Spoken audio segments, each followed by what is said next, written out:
Allow me to greet you and say shalom. Now I am once again recording this video for cost and management accounting.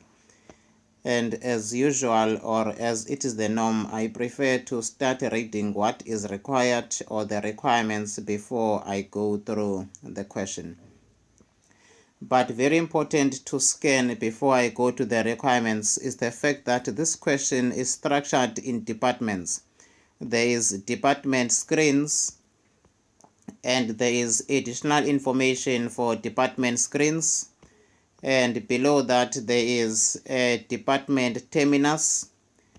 Then there is information regarding this department. Then after there is transfer pricing, which is for also department terminus or terminals. So we have two departments in this case. Then let us go and read the requirements, and also be mindful that the requirements will be specifically for the department or for the company at large. The first requirement says, determine if department screens should continue to purchase component X. So now it means the main focus for this question will be on the first department, which is department screens. So it means we don't need to go and read information that relates with department terminals, because we are only responding to the first requirement that relates to the first department, or whether they should rather manufacture them. Show all your workings on an annualized basis. Take note of that, on an annualized basis. So meaning our calculation must be per annum. So it is likely that the information provided, it is per month. So now we have to multiply that by 12 so that we get the information on an annual basis. Ignore any quantitative factors. So we need not to take into account any of the non-financial factors. Number B says, briefly discuss 5 non-financial factors that POS. Now we are focusing on the non-financial factors that POS, being the company, not the department, should consider before deciding to manufacture component X. So now remember, the department screens is the department within the company. So now the company has to look at the non-financial factors before they can decide either to manufacture component X or to continue purchase it from the outside suppliers. Number C says we must calculate a department terminus optimum number of terminals that can be assembled and made available for sale per year. So now this will definitely, this is an indication that there is a limiting factor. So we are dealing with the limiting factor. So now there must be a limiting factor in this part of the question, meaning under department terminus. Then we have to look at that. Then we determine if is there really a limiting factor. Then if there is a limiting factor, then after we determine the shortfall, then after we do the ranking through the contribution per limiting factor. Number 4 says we must ignore the possibility of insourcing component X, but calculate the minimum transfer price at which department screens will be willing to sell the screens to department terminus. So there is a probability of transferring the screens to department terminus. So we must calculate the minimum price, looking at the opportunity cost. Don't forget that.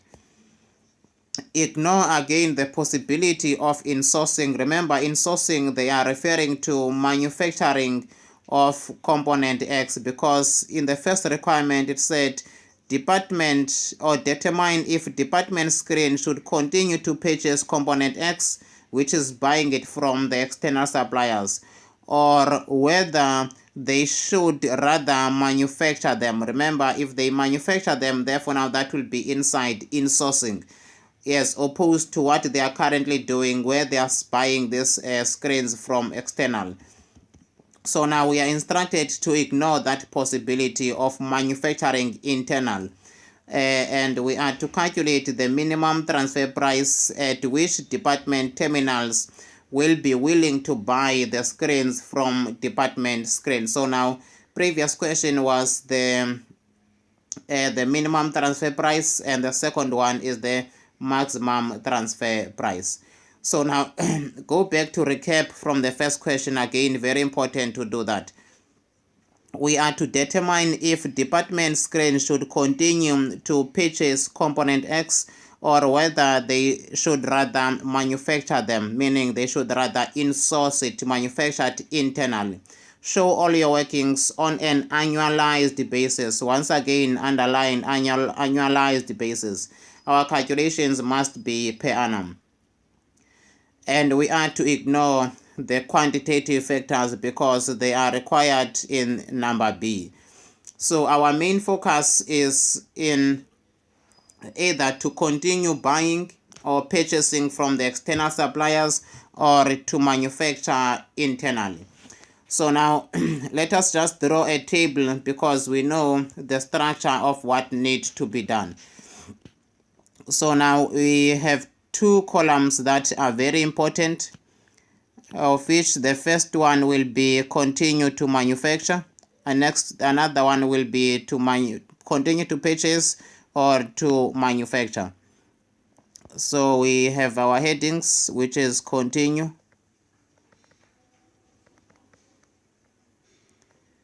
continue to purchase,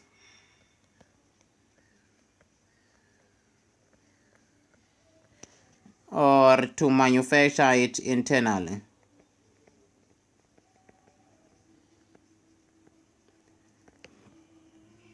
So these are the alternatives that we have. Either to continue to buy it from external or to manufacture, meaning to insource the production or to continue them to manufacture or to continue to purchase from the external suppliers. So now we have these two alternative: continue to purchase or to manufacture component X. Remember, this is component X that we are talking about. So now let me go to the information that is provided starting from the beginning. POS LTD is a manufacturer of point-of-sale screens and fully assembled point-of-sale terminals, which it distributes to wholesalers around the country. Department Screens manufactures the point-of-sale screens, and Department Terminals assembles the complete point-of-sale terminals. Two independent management teams manage two departments. Currently, department terminals purchase all their screens from their outside suppliers. It says currently department terminals purchase all their screens from outside suppliers. So now they are buying from the external market all of their screens. Then it says department screens budgeted to manufacture and sell 10,000 screens per month. So now this is their budget manufacture and their sales or production and sales, and take note that it is 10,000 per month. So we need to multiply this by 12 and it will give us 120,000 units.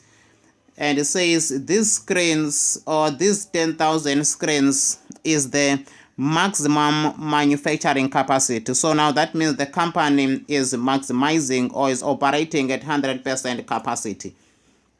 And don't forget the question said we must do or calculate our cost on an annualized basis. So hence I multiplied by 12. Then we have the total budgeted cost per month. Take note. So now that means this cost needs to be multiplied by 12. So it means we need to multiply them by 12 multiply them by 12. When necessary, multiply them by 12. Multiply them by 12 throughout. Why? Because they are given per month, but we are to calculate our estimated cost on an annualized basis.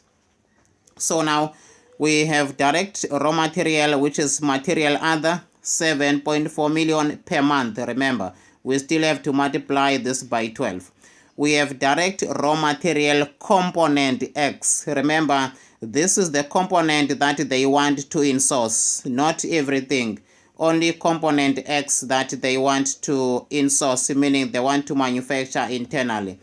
Remember, the requirement said should continue to purchase component X, or whether they should rather manufacture it themselves. So now that is the main focus component that they are in a dilemma to decide, either to continue buy it external or to manufacture it by themselves.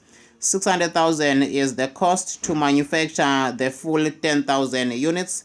We have direct labor, variable manufacturing overheads, fixed manufacturing overheads, and we also have, remember, this fixed manufacturing overheads is 2 million per month. So now we have to multiply also that by 12, in fact by 12. Variable shipping cost is 500,000 per month, also multiply that by 12. Just want to emphasize and keep that in your mind that we are calculating on an annualized basis. Then after we go to the information which is additional, it says Department Screens currently buys component X that it used in the manufacturing of screens from an external supplier at a cost of 60 Rand per component. So now this component X is currently bought at 60 Rand per component, and one component is used to manufacture one screen. So now I will immediately be recording this in my workings that I've already started. So now this will be the price at which they will be pay, or they currently purchasing this component X. So this is purchase of component X. I want to skip the line for the sales because there is normally sales, but I want to skip the line for sales. Maybe they will give that to us later on. So now we have to record the purchase price. First of all, we have to say less total variable and fixed cost. Total cost. I want to say less total cost, which is fixed and variable. Then after I start with the purchase price. This is the purchase price for component X. And the calculations will be 60 Rand times this by 10,000 times this by 12. Remember, the reason why we multiply it by 12 is because we are calculating this on an annualized basis. So it will be 7,200,000 rands. Remember, the 60 Rand is the current price if we continue to purchase, meaning whenever they purchase this component from the supplier, they purchase it at 60 Rand per component. So now, meaning under manufacturer, we don't have anything so far. Then we go to the, and I also want to first record the units to be manufactured. Units to be produced per annum, so that we have everything. If we continue buying from external, we buy 10,000 units times by 12. It is 10,000 times by 12, which is 120,000.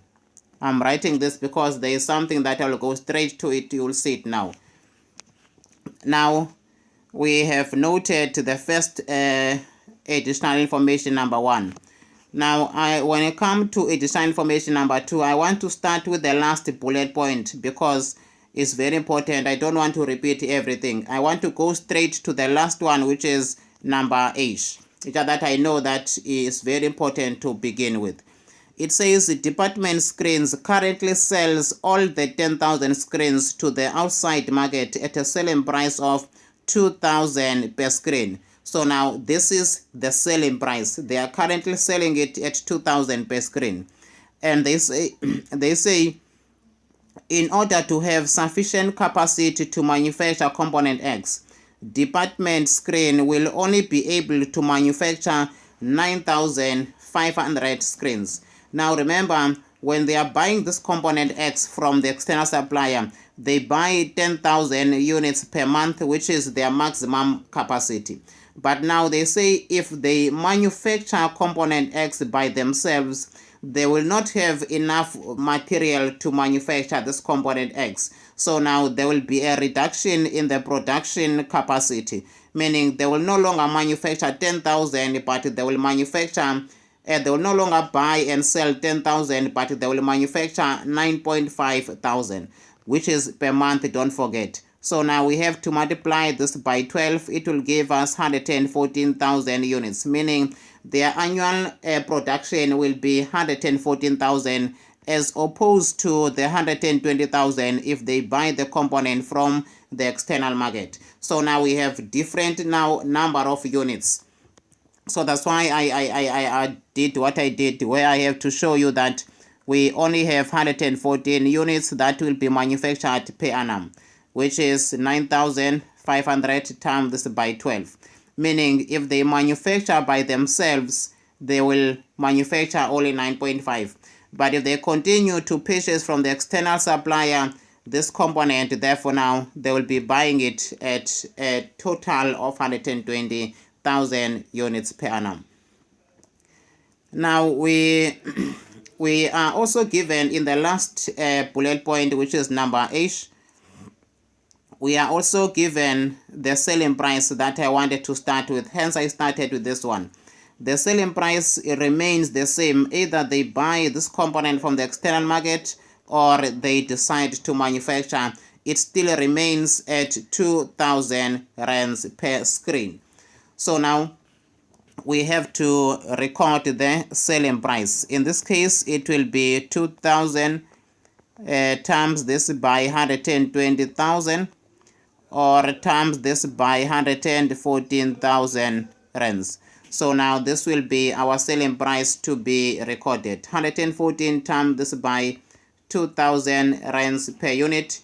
It gives me 228 million. It is 228 million if we manufacture. 228 million, 6 zeros. But if we still we buy this component from the external market, we will be selling the 120,000 units. So now it means it will be 240 million. So now it will be 240 million. If we buy from the external market this component, we don't manufacture, because we'll be buying more units and selling all the units. So now we have covered that. It is very important that we started with number 8. Then now I will go to number A, then after I go continue throughout. Department Screens is currently considering manufacturing component X themselves and have gathered the following information. Direct raw material needed to manufacture component X will be 20 rand per unit. So now the material that they will need, meaning the direct raw material that they will need, it will be 20 rand per unit. So now remember, we already have, okay, let me record. We already have the direct raw material which is provided to us first on top. The direct raw material for component X, if they decide first of all to continue buying from external market, it will be 600,000 times this by 12. So now this is their current material price, which is 600. Oh, sorry, it's direct material, which is, let me confirm which material are we referring to. Okay, material which is component X. So now for this component, material is 20 rand, but we were given that of 600,000 rands, and they it will be 600,000 that times by 12. But if we continue purchasing from the current external suppliers, so now we need to take the 20 rand and we multiply that 20 rand by the number of units. We need to take that 20 rand, we multiply it by the number of units. So now the number of units, remember, it is 114,000. So we have our direct material for component X. Now remember, we are also under the manufacturing side. So it will be 20 rand times this by 114,000, and this gives us 2,280,000. This gives us 2,280,000. So now this will be the material to manufacture component X. So now that has been covered as the cost of material to manufacture component X. Now, once again, going back to what I just touched based previously, we had our direct raw material for component X, which was 600,000 rands if we purchase this from the external supplier. But now we decide to manufacture, so now it will be the 20 rand times that by the number of units. Then now and once again, we don't need to emphasize, we don't need the material anymore which is bought from the external supplier if we decide to manufacture. So that direct material of component X will no longer be needed. Then after we go now and we record the next entry. Next entry, which is number B, says to us that direct raw material, which is other cost per unit, will remain unchanged. So now we have a direct material, which is material other. Remember, there were two materials. Material other, which is 7.4. So now this will be multiplied by 12. Then if we multiply this by 12, it will be 7,400,000 times this by 12. Then this will give us a total of 8,880,000. 88,800,000. Okay, 88,800,000. So now this will be 88,800,000 direct raw material, which is other. 88,800,000 direct material, and this is material other. So now if we decide to continue to purchase, it will be 88,800,000. Just leave the space. 88,800,000 rands if we continue to purchase from the external market. But now if we decide to manufacture internal, therefore now we will no longer manufacture that 120,000. Remember, we will no longer manufacture that 120,000. Remember, to manufacture 120,000 units, it cost us 88,800,000. But now if we manufacture 114,000, it will no longer cost us the same price. So now meaning, although they are saying the price will remain the same, it does not mean that we must take the same 88 million and we record it here and we say 8,800,000. That is not the case. Why? Because the number of units will affect the cost of production. So now meaning, when we are calculating the cost, it will be 88 million divide by the number of units, which is 120,000 that they are currently manufacturing, and it gave us 740, which is the cost per unit. Then we multiply this by 114,000, which is the number of units that they will be manufacturing if they decide to manufacture internal. So now it will be 84,360,000 rands. Remember, we say the current cost of 88,800,000.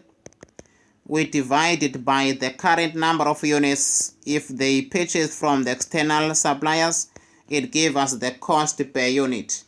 Then after we multiply this by the number of units that we will manufacture if we decide to manufacture internal, which is 114,000. Then this gives us the total cost to manufacture 114,000 units. So now this was the material other, which was number B. Then, as I said, or they said, it will remain unchanged, but still, if we manufacture, it does not remain unchanged, because when production changes, the cost of material will change. Remember, raw material, which is direct raw material, is a direct cost, and direct costs are variable. All the direct costs are variable. In this case, raw material is a variable cost. Then we go to number C. Number C says that reskilling and redeploying of the 3 direct labors from department screen to manufacture component X. The 3 employees will be reskilled at a cost of 40,000. So now employees will be once off skilled at the cost of 40,000 if the company decide to manufacture internal. So now they will need some skills. So now this will be reskilling cost, reskilling and redeploying, plus redeploying. Remember, if we continue buying from external supplier, we don't need to reskill our employees because they don't manufacture. They just buy and they use the component to make the product. So now this will be 40,000, a once off. It's not multiplied by 12. It's only once off cost that will be incurred. And it might be important here to say once off cost. Once off cost, so that we state why do we skip it. So now we have taken into account the cost of reskilling the employees. Then we go to the next step. The next step is number D. Okay, number D says the total direct labor cost will remain unchanged. Remember, direct labor cost is a variable cost. It varies with the level of production. So now we go to our direct labor cost, and our direct labor cost is 500,000. This is the cost that they incur if they manufacture how many units? 120,000 units, meaning if they still buy from the external supplier this component. So now we multiply this by 12, it will give us 60 million. It will give us 60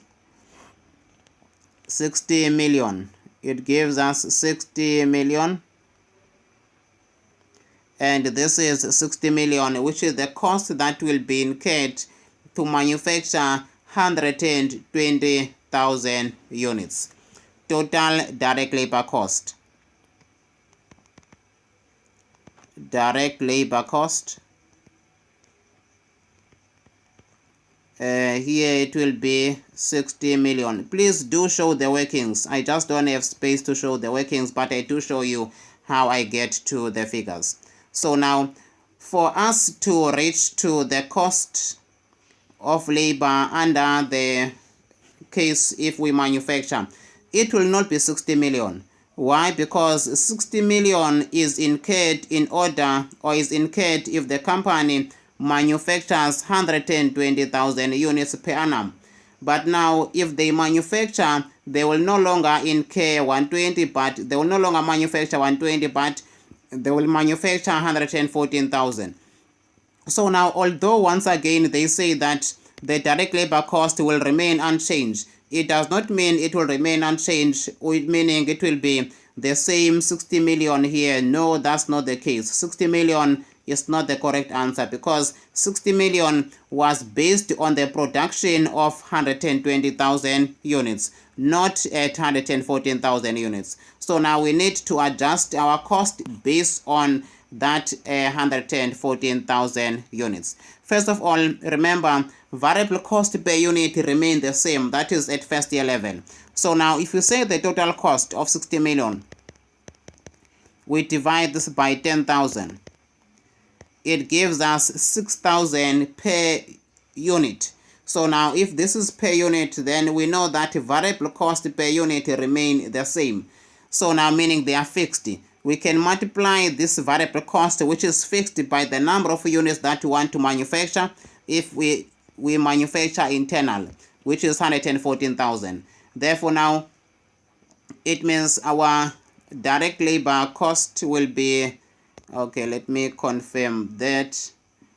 Let me just go and check again if is it connected to the number of units. Number D, total direct labor cost. Okay, no, in this case it remains the same. It's not the same as the material, because material goes with the number of units, but labor does not directly go with the number of units. So now for that, when it comes to labor, sorry, it will remain the same as that 60 million in both cases, if we manufacture internal or we decide to continue buying from the external market. Now remember, only in the case of material where we had to adjust this figure, because the more we buy material, the more in this case we will incur the direct material cost. But when it comes to labor, labor will remain the same. So now let us go, unless our labors were paid according to the number of units that are manufactured, but that is not clearly stated in this case. So we keep the same price of 60 million of the direct labor cost.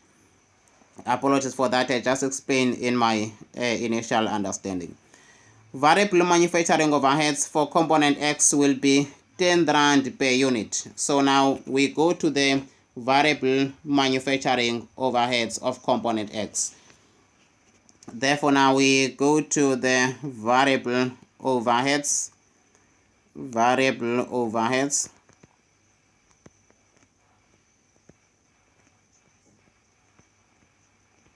For component X, let me confirm if that is component X. They say variable overheads for component X will be 10 rand per unit. So now that we manufacture internal, so there will be variable cost of 10 rand. And remember, this 10 rand, it is per unit. This 10 rand is per unit. And I want to go back to the information that was provided. The variable manufacturing overheads that was given to us of 2 million was not strictly for component X. It was variable overheads to manufacture the product, not specifically for component X. So now hence we will not have to take that 2 million and we multiply it by 12. Then after we record that at this point in time. Later on it might be needed, but not now. Here we are strictly referring to the variable overheads that are directly related to component X. So now it will only go to the column where we manufacture. So now this will be nothing in this one. Then in the column where we manufacture, we have 10 rand times this by 114,000 units. So now it will be 1,140,000 rands. As I said to you, that this variable cost is strictly or directly related with component X, not with the full product. Then after we go to the second or the next part, which is number F. Number F says, okay, let me complete the sentence in number E, there's still some part that need to be taken into consideration. It says this will be covered, and the current budgeted variable, remember now they say the current budgeted, remember we do have the budgeted variable manufacturing overheads of 2 million. They say the current budgeted variable manufacturing overheads per unit, which will remain unchanged. Now they are referring to this one. The current budgeted will remain unchanged, and that is for the full product, not specifically for material or component X. So now they say it will remain unchanged. So now if it remain unchanged, remember it is per unit. So now we have to say 12 million times, or 2 million times by 12, and we see how much do we get. That will definitely be 12 million. 2 million times by 12, this will give us 2 million. We times this by 12, it will give us 24 or 224 million, yes. So this will be 24 million. They say this cost will remain the same. Budgeted variable overheads. This is the budgeted variable overheads. Here we have 24 million. But in this case, we will not have the same 24 million. Why? Because this is the cost per unit, and is directly related with the number of units that we manufacture. The more units we manufacture, then the cost will also change. So now in this case, we will have to say once again 24 million, which is the total cost, divide this by the number of units that we currently manufacture, and we get 200 per unit. And we know that variable cost, they are variable and they are fixed per unit. So this 200 is fixed. We term this by the 114,000 units that we want to manufacture. Then this will give us 22,800,000 rands as the cost. It will be 22,800,000 as the cost. Then after we proceed on that same note, and I want to bring your attention once again as a point of emphasis to this variable cost. Be mindful of that. This variable cost was strictly for component X, but this variable cost is not for component X. So now remember, component X, in this case, we are manufacturing it, we are buying it from external. We are buying it now and we are manufacturing it internal. So this was the variable cost that was directly related with component X if we manufacture internal, no longer buying it from external. Then we go to the next part of the question, continue on that same note. Number F says fixed manufacturing overheads will increase by 50,000 in total in the month of starting manufacturing due to the manufacturing of component X. So now our fixed cost will drastically increase. And remember, our fixed costs are currently at an amount of R1 million. That is our total fixed cost, fixed manufacturing overheads. They are at a total of R1 million per month. We times this by 12. So now remember, they said this is due to the fact that we are manufacturing component X internal. So meaning when we don't manufacture component X internal, our fixed cost would have remained the same as that 1 million per annum, which will per month, which will remain 12 million per annum. So now that means our fixed cost will be fixed variable or fixed overheads will be 12 million if we buy external. Fixed overheads. Our fixed overheads would have been 12 million if we buy from external. But because now we are buying component X, there is an increase in our fixed cost, as they specified that.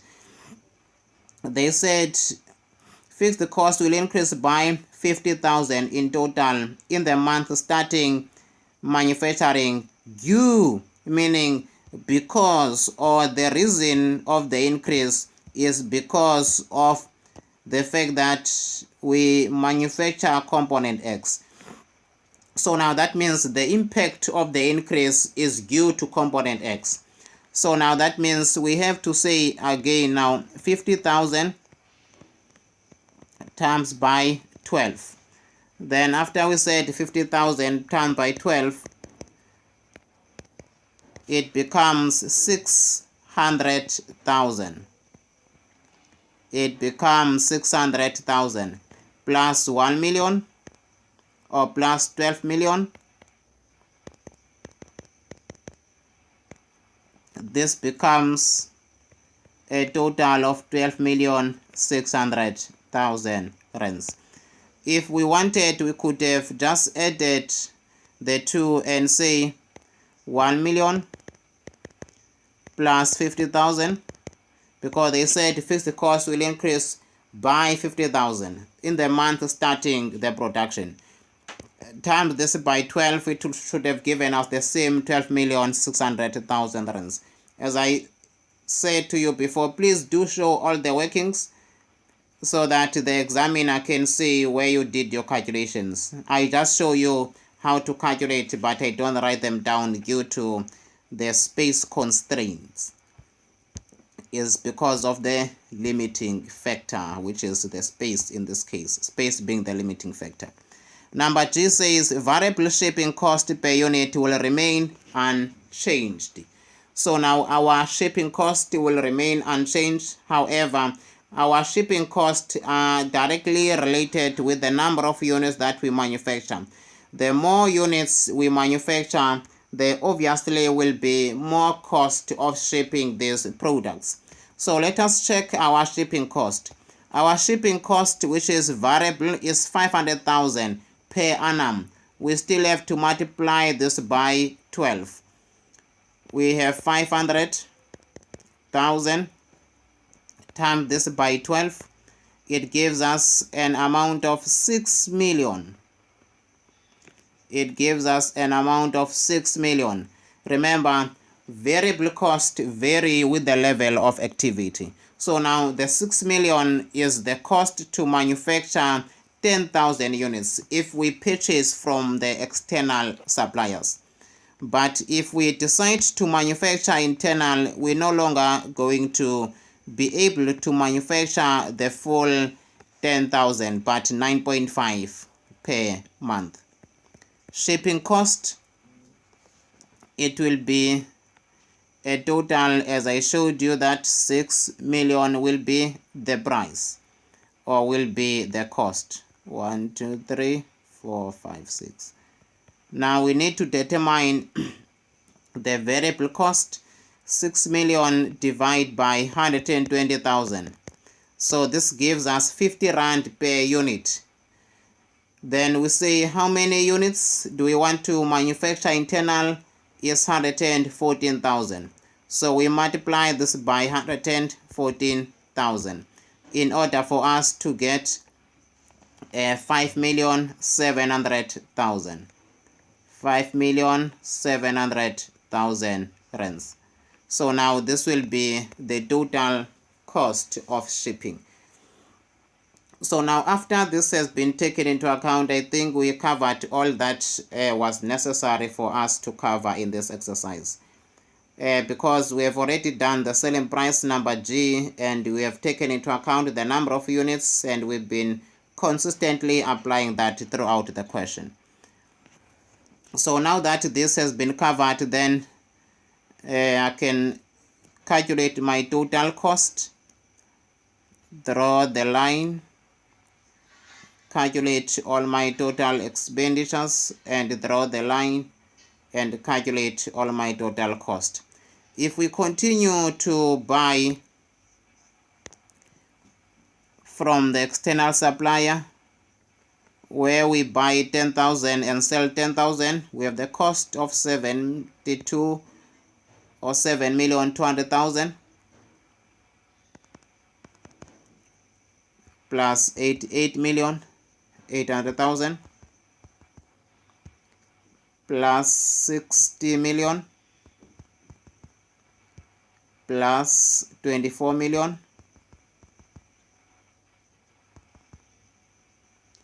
1, 2, 3, 4, 6 plus 12 million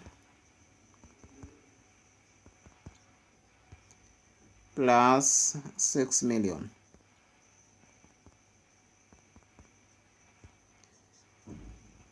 I get 19 million or 198 million. 198 million.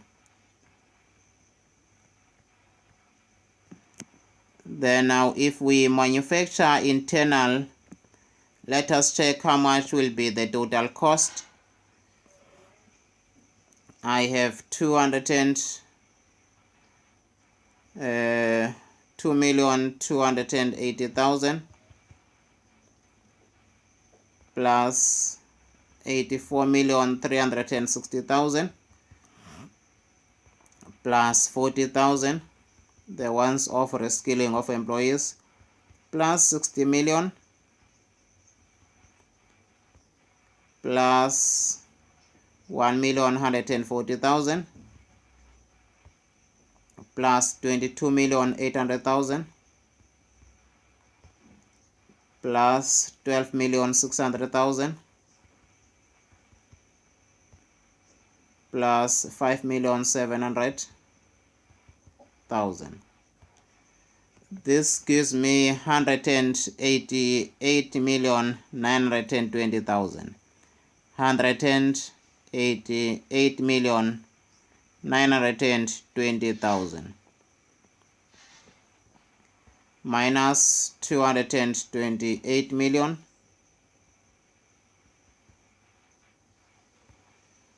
I get 3,980,000 or 39 million and 80,000. Yes, 39 million and 80,000.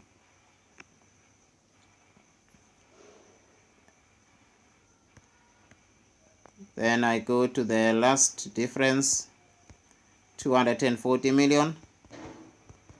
Sales minus 198 million. And this is 42 million. Now I have to strike the difference between the two and determine how much is the difference. 42 million. If we purchase from the external supplier, then we have 39 million and 80,000. And the difference is under what we call conclusion. Then now we have to conclude and say, shall we buy from the external supplier or not? This is the net profit, because we said selling price minus the expenses. And the answer will say the net profit when continue to purchase from component X is 2,920,000 more than if the screen is manufactured internal. We can see that if they manufacture the screen internal, how much is the profit? The profit is 39 million and 80,000. But if they continue to buy from the external supplier, the profit is 42 million, and 42 million is more than 39 million. So now the conclusion is that the net profit when continue to purchase component X is 2,920,000, which is the difference, more than if department screen manufacture component X. Department screen should therefore not insource the manufacturing of component X, meaning department screen should therefore not manufacture component X by themselves. So that is the simple conclusion. But please make sure that you state the difference in profits of 2,920,000. So now I will not write it down, but that is how you will be writing the conclusion. Then after we go to the second question, which is number B. Number B is also a theory question.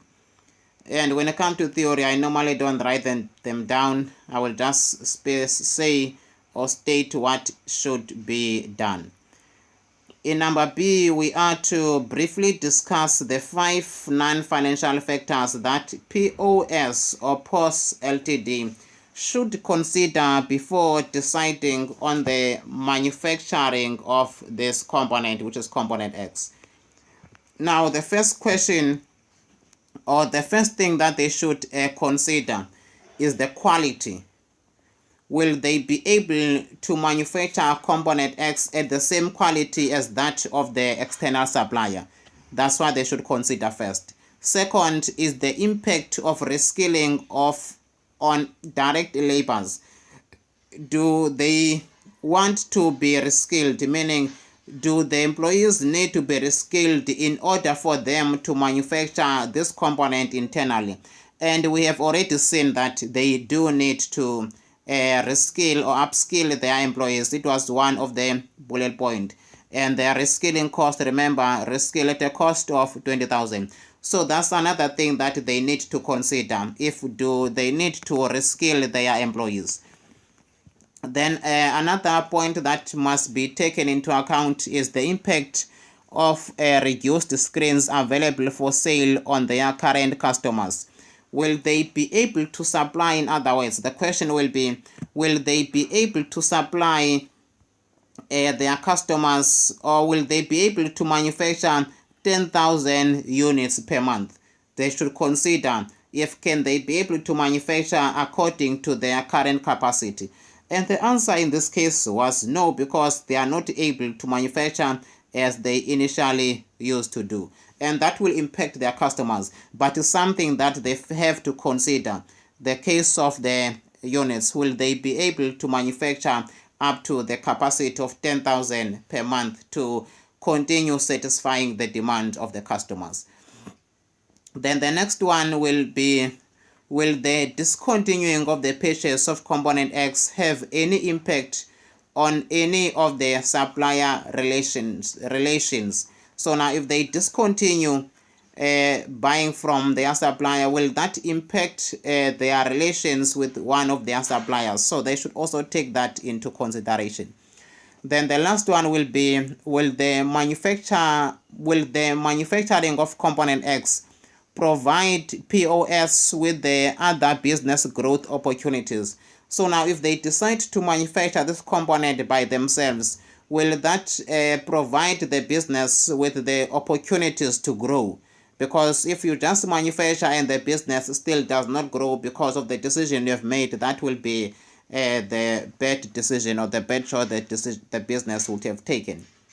So now you explain around those areas. At the same time, do they have enough resources to manufacture? Do they have good quality machines to manufacture? Will perhaps they have enough labor hours to manufacture what they want to manufacture? So there's a whole lot of things that you look at or must be considered before they can decide to manufacture the product by themselves. So now we go to number C, which is other deep calculations that need to be taken into consideration in this question. Now, question number C is saying that we must calculate department terminals' optimum number of terminals that can be assembled and made available for sale per year. Take note, per year. So now everything in this case is per annum or per year. And once again, we are under department terminals. So now, as I said to you, that this question is focusing on the limiting factor. Limiting factor. The minute there is an optimum number, then you must know that language is the language of the limiting factor. So now let us go and read and see what do we have regarding the limiting factor. Department terminals assembles the complete point of sale terminals using one screen per terminal and one direct raw material and other direct raw material. The department terminal sells three types of terminals, namely basic, advanced, and superior. The related total budgeted manufacturing and sales unit are 9,000 per month. Take note, it is 9,000 per month. We need to multiply this by 12 so that we get it to per annum.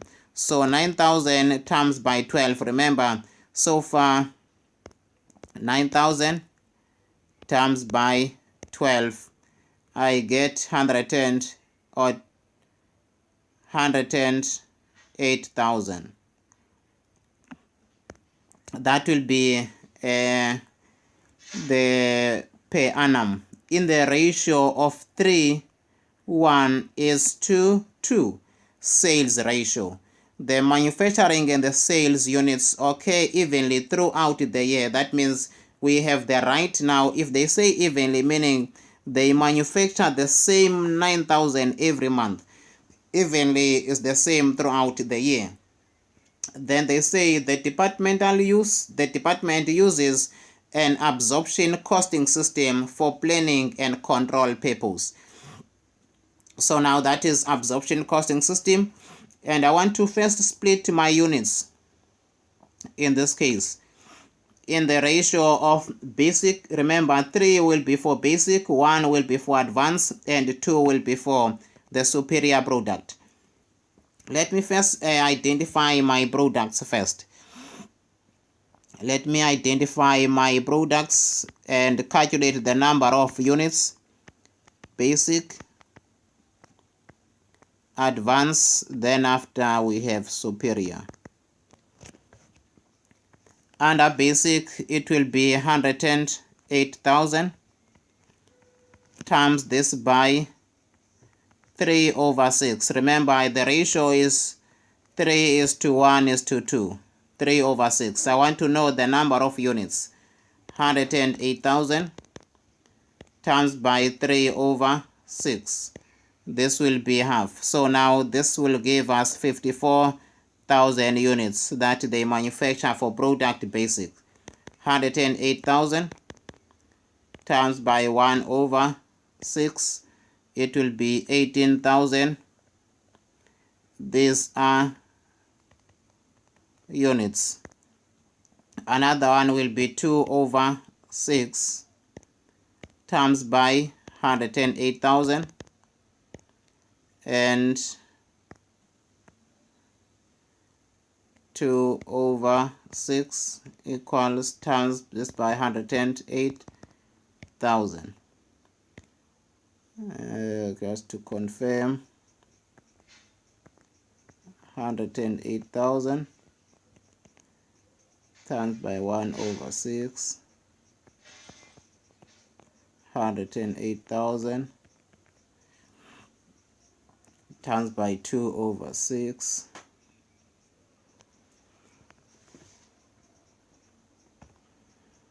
2/6. Okay, yes, 2/6.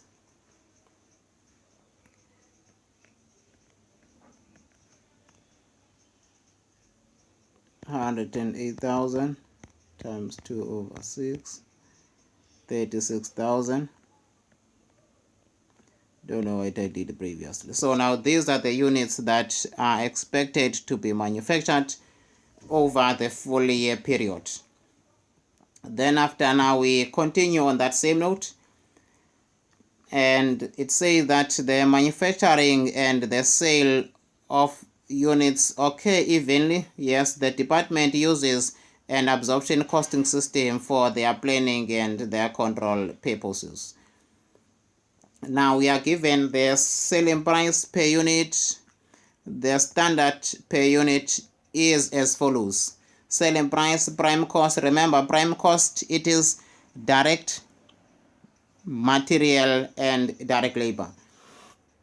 Then variable overheads, and we know that these are all variable cost, and this is also another variable cost, variable selling cost. And below that it says point of sale software must be installed on all departmental terminals. Department terminals products before they are made available for sale. The installation capacity is based on its 40 permanent employees. Permanent employees, so there are 40 employees. The clock hour, remember, clock hour is the time that employees are clocking, meaning the hours that they are getting paid for. In other words, they are getting paid for 8 hours. The clock hour and the productive hour for each employee is 8 hours and 7 hours. So now they are getting paid 8 hours, but they are only productive for 7 hours, meaning 1 hour is idle hour or idle time, in other words, respectively per working day. Every day they are idling for 1 hour. I hope they are not on WhatsApp, but they are on lunch. And it says during the 240 working days, each tester is required to take 15 working days compulsory annual leave. So now, meaning out of the time that they spend productively, there is 15 working days, or productive or unproductive. There is 15 working days that they are not at work. So now, meaning this 15 days must be deducted from that 240 days. So now we have to say 240 minus 15, and whatever is left, which will be 225, will be the working days. Then now we know that in these working days, these employees are productive for 7 hours. Then if we multiply that by 7 hours, it will give us the productive hours per employee. Then after, we have to multiply this by the number of employees, which is 40 employees. But I'm not there yet. I will still do that calculation formally for you. I'm just giving you a brief before we reach to that part. So 15 days the employees are on leave, each of them, and it says it takes 24 minutes for an installer to install the basic product, 30 minutes on one advance, and 60 minutes on a superior terminal. So now we are given here the hours that are available, meaning the time it takes for the employees to complete the product. So now let us multiply this, and we see how much is the time required. So now this is the required hours. It term this by 24 over 60. Here we term this by 30 over 60. And we term this by 1 hour, because they said for the superior it takes 1 hour. So now this will be 24 over 60. Term this by 54,000. And it gives us 21,600. This is required time. This is time that is required, because employees take 24 minutes out of 60, and they are to manufacture 54,000 units.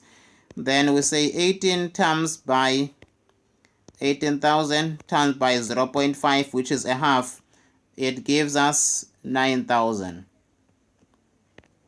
And 36,000 times by 1 hour, because it takes 1 hour to complete 1 unit of or tester for the superior product. 36,000 plus 9,000 plus 21,600. So now this is 66,600. This is required time. This is required time.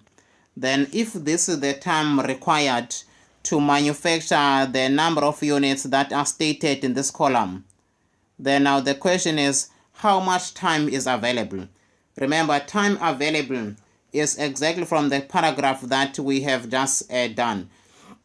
Because they said out of the 240 days, these employees are not available for 15 days in a year.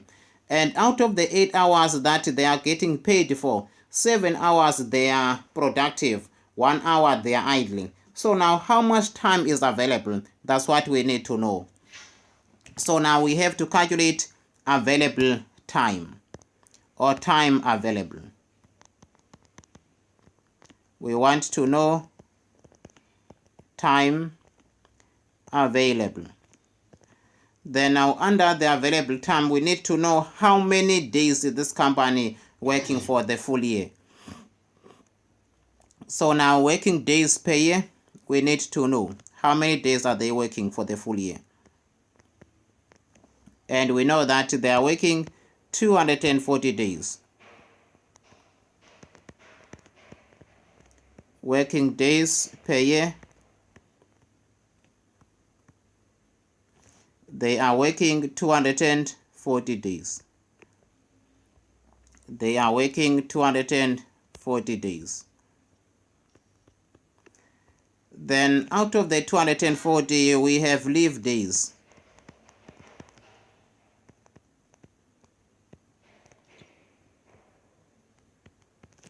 And we are doing this for one employee, remember? Then we'll multiply by all the employees. So now meaning their working days per year per staff is the total of the difference. Working days per year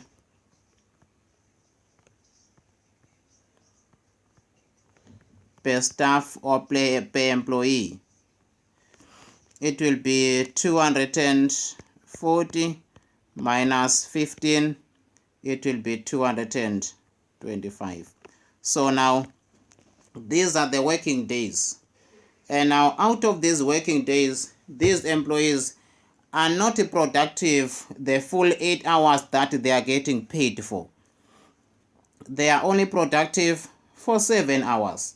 So now we are concerned about the time that they are productive, not the time that they are getting paid. So we need to know their actual productive time. Then hence we have to multiply this by the productive working hours.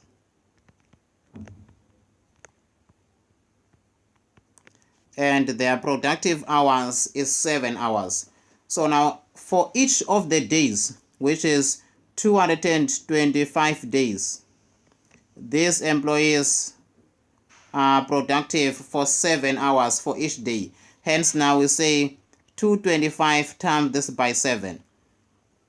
So now we say 225 times this by 7, and it gives us 1,575. So this becomes productive hours per year per employee. Productive hours per year per staff or employee. Then now we need to know for all the 40 employees. Then we get total productive hours for all employees. This will be 1,575 times this by 40 times by 40 employees, and it gives us 63,000 hours.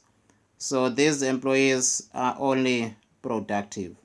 So this is their available time.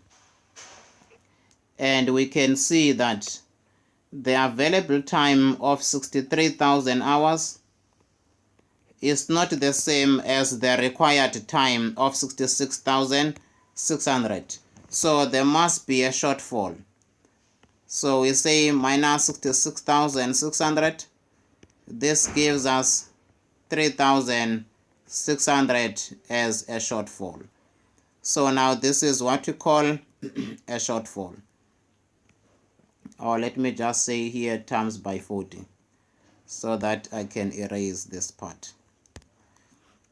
This is a shortfall. I think a different color will be better. A shortfall of 3,600 hours.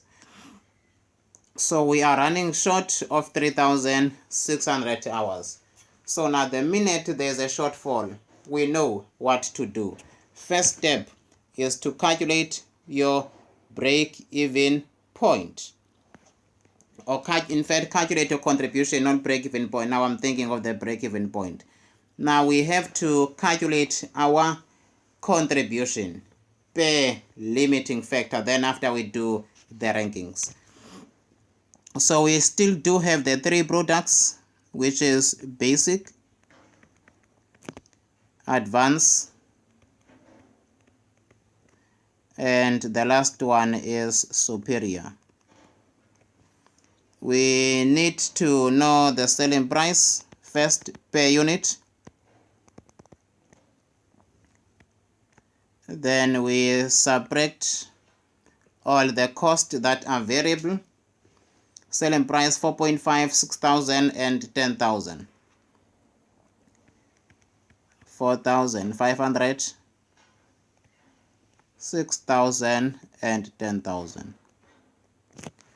So now these are the costs, or these are the selling price. The second one is the prime cost, which is the variable cost. Then we have the prime cost. We less the prime costs. Let us check our prime cost. 2.5, 3.5 and 7,000. It's 2,500, 3,500 and 7,000. Remember, we only focus on the variable cost. The variable manufacturing overhead 500, 500 and 500. We have variable overheads.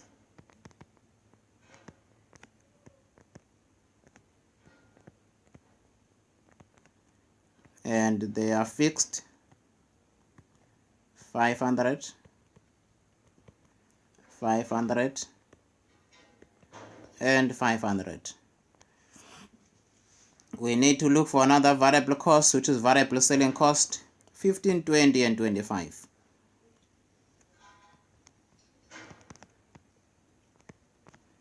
Variable selling cost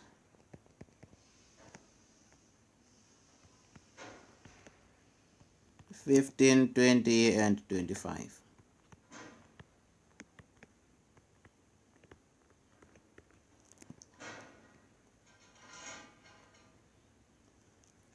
Now we get to our contribution. We get to our contribution, which is 4.5 minus 2.5 minus 500 minus 15, 1485. Second one 6,000 minus 35 minus 500 minus 20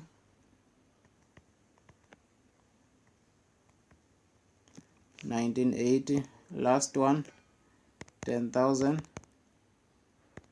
minus 7,000 minus 500 minus 25, 2474 or 2475. Then we have to divide by our limiting factor per unit, which is hours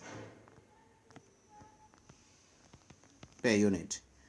Remember, our hours per unit, it was 24 over 60, another one 30 over 60, another one 1 hour. 24 over 60 was 0.4.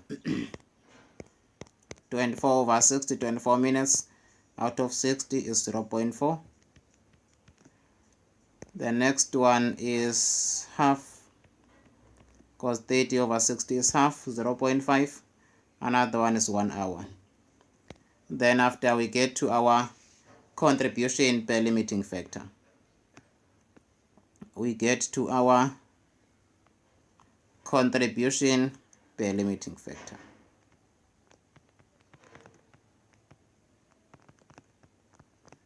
Contribution per limiting factor.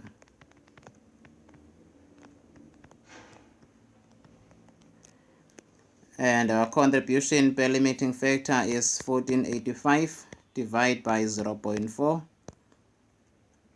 which is 3,712.50. Next one is 1980 divided by 0.5.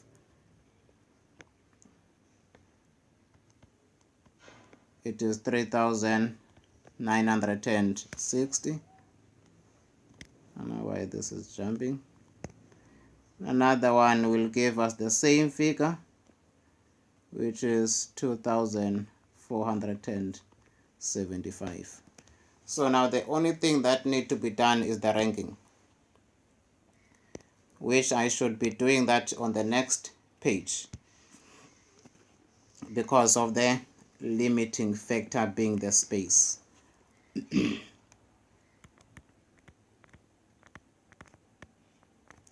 Rankings, which one is number one? The one with the highest contribution per limiting factor, 3,000.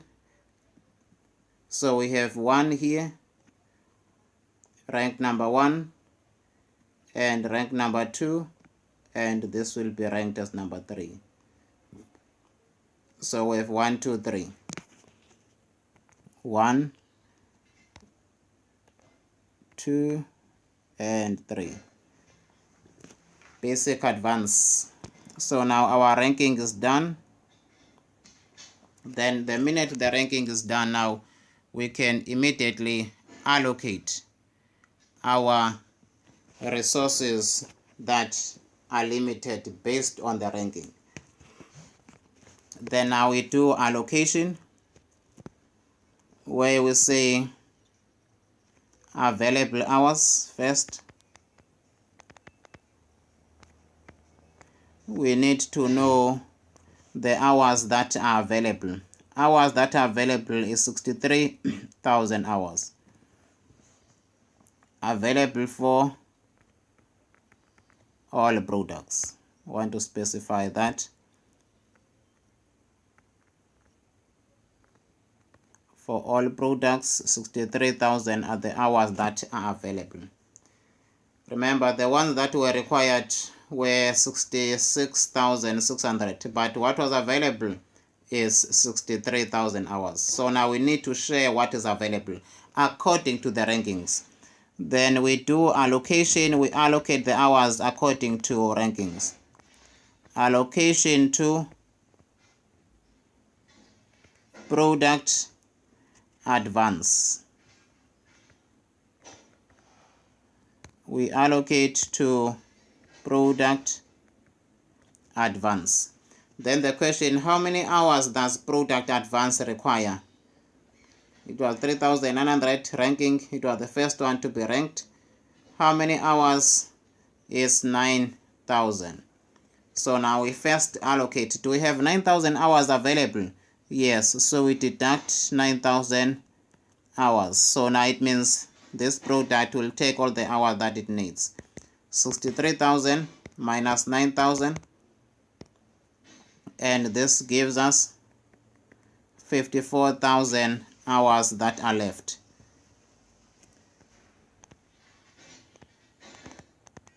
This is remaining for basics and superior. Then after we do allocation, we allocate to basic. And when we allocate to basic, we say how many hours does basic require? Basic requires 21,600 hours.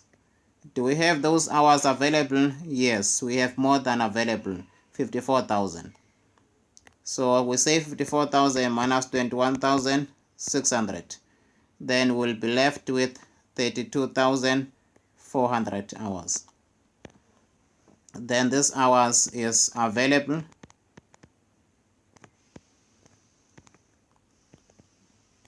for product superior, because that is the last one now to be allocated. Then units to be manufactured.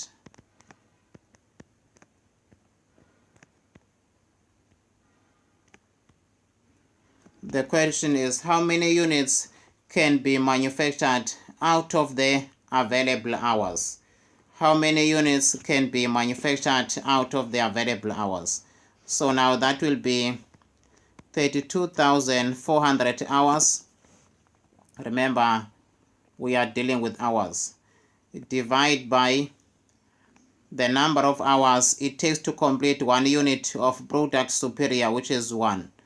Therefore, now this will be 32,400 units that can be manufactured out of the available hours of product superior. So now this will be the answer to the requirements. So now that we have answered what was required, then we can immediately go to the last question. So we're just required to calculate the number of units that can be manufactured out of the limited resources. And we have identified that it will be only 32,400 for product superior. All others will manufacture as they budgeted to manufacture. Then after we go to the last question, and the last question is number D, or the question before the last, which is number D, and I think there's also number E. Or am I doing number B? Yes, this is number D, there's also number E. Number D is out of 8 marks. Then after 8 marks, there's 2 marks. Then after I go out of your ears. Ignore the possibility of insourcing component X. Remember, the possibility of insourcing component X said that if they decide to insource or manufacture internal, they will end up producing 9.5 and selling 9.5 instead of 10,000. So they say ignore that production and sale of 9.5, but consider the outsourcing where they buy the 10,000 and they sell the 10,000 to the external market. Ignore the possibility of insourcing component X. Calculate the minimum transfer price at which department screen will be willing to sell screens to department terminals. So now this is what we call the transfer price. So now in the transfer price, first of all, we need to know the number of units that need to be transferred. Then after we have considered that, we also need to know the incremental cost. We also need to know the contribution per unit. So now let us first start with the number of units that needs to be transferred. Then after identifying that, we check if is perhaps there any shortage that needs to be taken into consideration. Now let us first look at the current capacity of this department. The current capacity, remember, it is 10,000 units. 10,000 units is the current capacity. And I have to go now to the heading of the transfer price. Transfer price is where we are. Transfer price says department terminals currently buys all the 9,000 required screens to manufacture the terminals from an outside supplier at the cost of 1.6 per unit, plus the delivery cost of 30 rand. So this is already answering another part of the question, which is the last question. Then it says POS Limited is considering the possibility of transferring all the screens required by department terminals from department screens. So now they want how many? They want the 9,000 to be taken from another department internally, no longer buying it from external. All the screens required by department from department screens. So now they will be insourcing that from the department screens. Department screens sells all the screens it manufactures to external suppliers, and shipping costs are only incurred on sale of external customers. So now we have to take into account the fact that this other department manufactures 10,000 and we want to transfer the 9,000. First, they are operating at 100% capacity. So that's what we need to take into account first. So let us look at the number of units to be sacrificed first of all. Number of units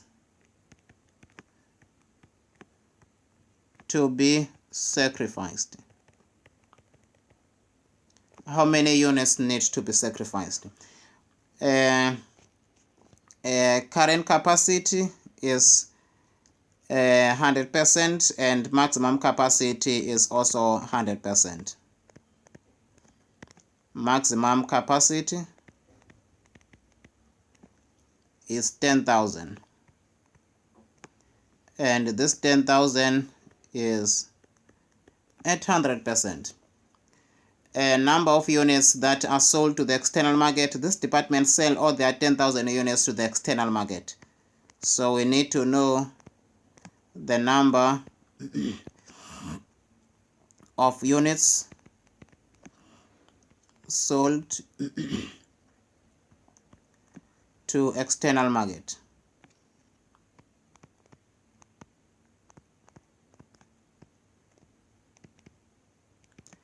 They are selling all the 10,000 units to the external market. So is there spare capacity? No. So now meaning there is no spare capacity.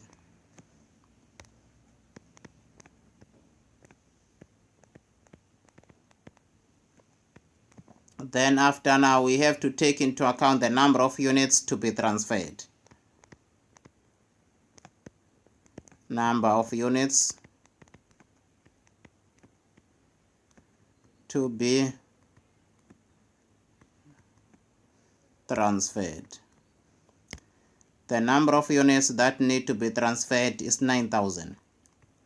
Remember, this department does not have any units that are available. There is no spare. They manufacture 10,000 and they sell all the 10,000 to the external. They are not idling. They are at full capacity, 100% capacity. So now meaning units to be sacrificed will be 9,000. So they need to sacrifice all the 9,000 units to be sacrificed is the entire 9,000. So they have no choice but to sacrifice the full 9,000. So now that they will be sacrificing the full 9,000, then we need now to calculate what we call contribution. We need to calculate contribution and also take into account the incremental cost. And our contribution on sacrificed units. Contribution on sacrificed units. contribution on sacrificed units, contribution on sacrificed units,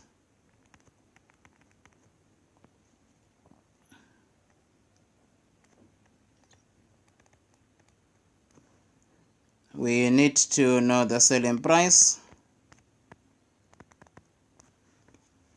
and we know that the selling price is 2000 rands, if I'm not mistaken.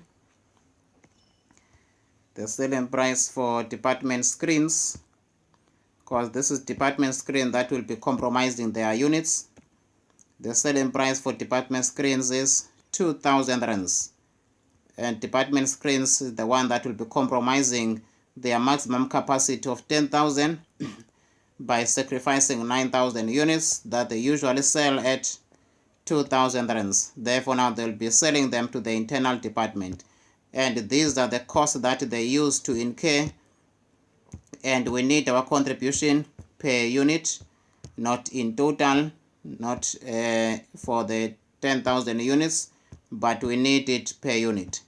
So now all these units will be divided by the number of units that this company manufactures, which is 10,000. All this will be divided by 10,000. This will be divided by 10,000. This will be divided by 10,000. This will also be divided by 10,000. Fixed cost, no, excluding the fixed cost. So now we have the selling price of 2,000. Then we need direct material. Or let me say less variable cost. Under variable cost we have material other,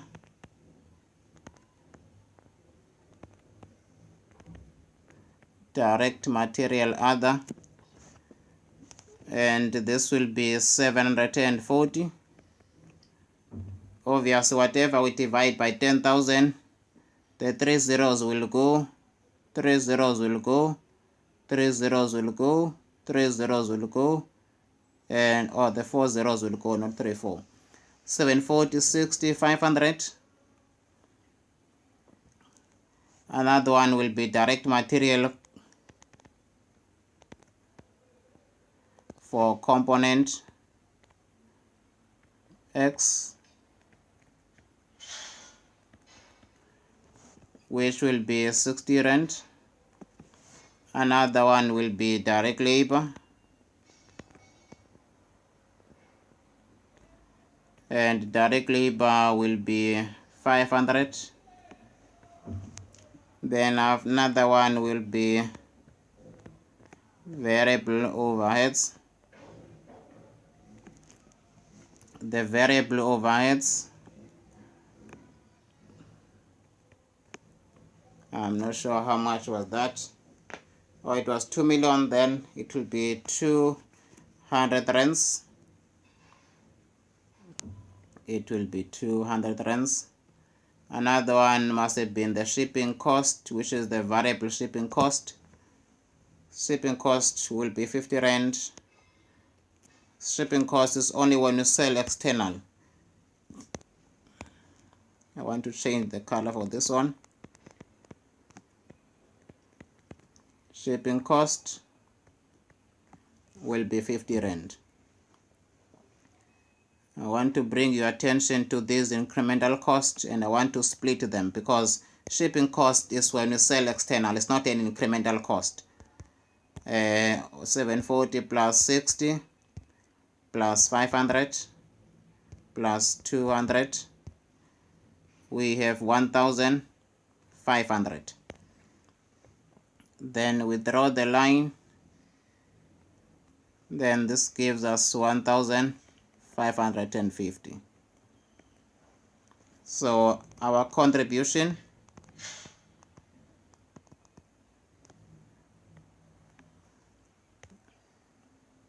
plus 50 minus 2,000 our contribution will be 450.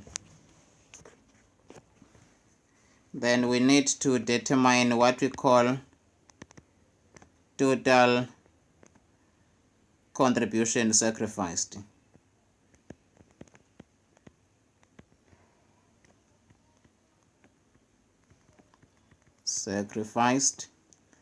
So now the contribution per unit is 450, and there is 9,000 units that will be given to department terminals from department screens. 450 times this by 9,000. So the contribution that will be sacrificed will be 4,050,000. It will be 4,050,000 contribution that will be sacrificed, because now we're no longer selling external, but we are selling internal to another division. So now we have taken this into account, and the minute we take this into account, we need to go to our contribution per unit, and our contribution per unit plus what we call the incremental cost.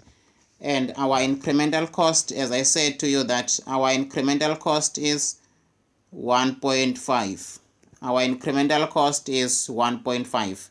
These are the incremental cost plus contribution.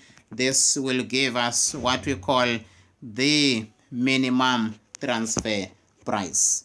So minimum transfer price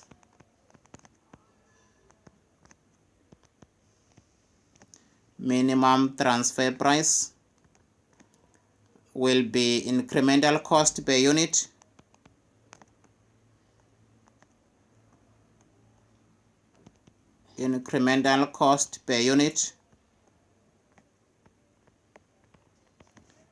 which is 1,500 plus contribution. If I may say it in other words, I may say this is plus opportunity cost, sacrificed contribution per unit, or plus opportunity cost. Remember, we normally say, when it comes to this calculation, we normally take our sacrifice contribution, we divide it by the units that will be transferred, and the units that will be transferred in this case is a total of 9,000. So when you divide this by 9,000, you still get to the 450, and the 450 is what we normally call opportunity cost. So now we say sacrificed contribution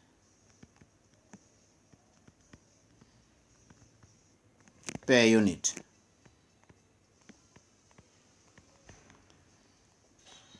And that will be 450.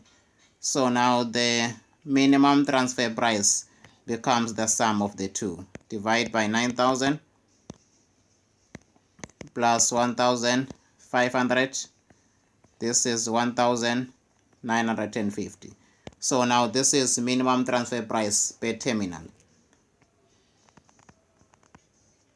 Minimum transfer price per terminal, 1,950. Now we just want to emphasize on this just once. In this case, the units that were sacrificed were 9,000, and the units that are transferred is 9,000. It's a coincidence. But this is not always the case that the contribution is equal to the opportunity cost. This is not always the same, because in the case where the company sacrifices a part of the units, therefore now that will mean the units that we divide with here, which is this 9,000, will not be the 9,000. In the case where the company has some idle capacity, or has idle capacity or some capacity. So now in that case, that will mean that the units that we divide here, meaning the total units that will be transferred will not always be the total units that are sacrificed. So now in this case, it's just a coincidence that the contribution becomes equal to the opportunity cost. So now we have covered that part, and I go to the last part of the question. Very easy short part, as I explained to you previously, that the part of the transfer price where we are required to calculate the maximum transfer price is very easy. We just take the cost that we used to incur when we were buying from outside suppliers plus the delivery cost. That's what the maximum price is. They say in this last requirement that we are to ignore the possibility of insourcing and calculate the maximum transfer price at which department terminals will be willing to buy the screen from department screens. So now it is just the price from the external market plus the delivery cost. And that price from the external supplier was 1.6 plus the delivery cost. That becomes the maximum transfer price. So now in conclusion, meaning it will be our maximum transfer price it is purchase price, the price at which they buy the product, purchase price from the external market or from the supplier, which is 1.6 plus delivery cost, and delivery cost of 30 rand. So this becomes 1,630 rand, and it's always is like that. Take the price that the department buys from the external supplier, you add the delivery cost, that becomes the maximum price. They cannot exceed that because they are currently buying this product at 1.6 and they incur delivery cost of 30 rand. So that is their total cost. So now if this product is transferred from another division, they cannot pay more than what they are currently paying from the external supplier, including the delivery cost. So now with that, guys, let me say peace be still.